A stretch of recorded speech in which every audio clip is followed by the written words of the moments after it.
Hi hello welcome to my channel. இப்போ நான் cauliflower வச்சு சில்லி செய்ய போகிறேன் டிஃப்ரெண்ட்டாக. வாங்க எப்படி செய்யலான்னு பார்க்கலாம். அதுக்கு முன்னாடி வீடியோ பார்த்தீங்கன்னா லைக் பண்ணுங்கள், ஷேர் பண்ணுங்கள், மறக்காமல் சப்ஸ்கிரைப் பண்ணிக்கோங்க.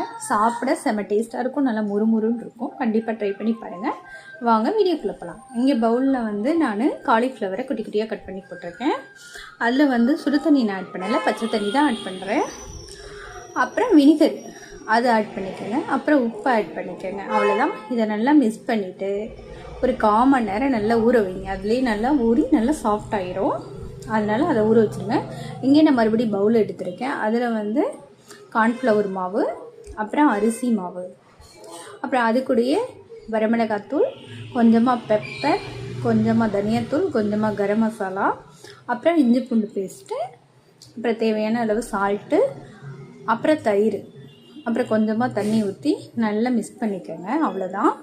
இந்த அளவுக்கு நல்லா மிக்ஸ் பண்ணதுக்கப்புறம் காலிஃப்ளவரை நல்லா நான் கழுவி 3 தடவை கழுவிட்டு நான் எடுத்துகிட்டு வந்துட்டேன். இப்போ நம்ம மிக்ஸ் பண்ணி வச்சுருக்கோம் பாருங்கள்.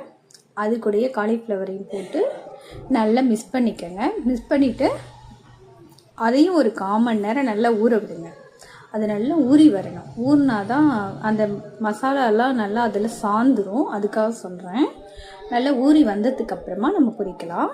பாருங்கள், இந்தளவுக்கு நல்லா ஊறி வந்துடுச்சு. இப்போ வந்து நான் அடுப்பத்தை வச்சு கடாயை வச்சுருக்கேன். எண்ணெய் நல்லா காஞ்சிடுச்சு. இப்போ நம்ம காலிஃப்ளவரை எடுத்து ஒன்று ஒன்றா போட்டு நல்லா பொரித்து எடுத்துட வேண்டியதுதான். அது கூட என்ன பண்ணுங்கள், போட்டு பொரிக்கும் போதே கொஞ்சமாக கருவேப்பிலை ஆட் பண்ணிக்கோங்க, பச்சை மிளகாய் ஆட் பண்ணிக்கோங்க. கருவேப்பிலை அது சாப்பிட செம்ம டேஸ்ட்டாக இருக்கும், நல்லா மொறுமொறுன்னு இருக்கிறதுக்கு. அதுக்காக அவ்வளோதான் கைஸ். அதை அப்படியே பொரித்து எடுத்துட வேண்டியதுதான். சாப்பிட அவ்வளோ ஒரு டேஸ்ட்டாக இருக்கும். கண்டிப்பாக ட்ரை பண்ணி பாருங்கள்.